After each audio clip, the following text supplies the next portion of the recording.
top priority for you this year? Actually, it's an easy one. Much to my team's unhappiness right now, actually. I've always advocated for more of a data-driven approach to security, and zero trust is no different. And so one of the things, and this is actually stemming out of the work that we've done on the automation front, what we're seeing now is sort of we're bumping up into the limitations of what the tool sets that are out there that can provide us, in a number of different ways. And so when we started looking at the problem and what we were faced with, we realized that really what we needed to do was sort of re-architect the entire data approach that we have to security. So this year we're driving toward more of the security lake concept, something Amazon has been advocating for, but I've been seeing in other vendors as well, in driving towards more open source framework standards. And what we're going to center around is actually the open cybersecurity framework. I think it's one of the best ones out there running right now. It is largely encompassing of not just a SOC, which is the tendency in security automation world. This encompasses the security program at large. Not only that, it has the flexibility to accommodate the customizations that we're after.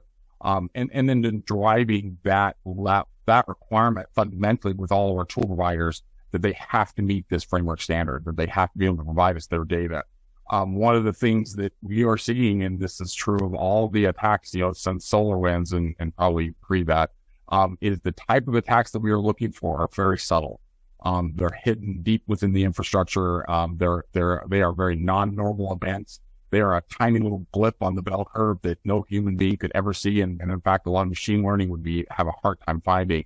We're not going to get there unless we begin getting a handle on how we ingest that data, how we understand the data.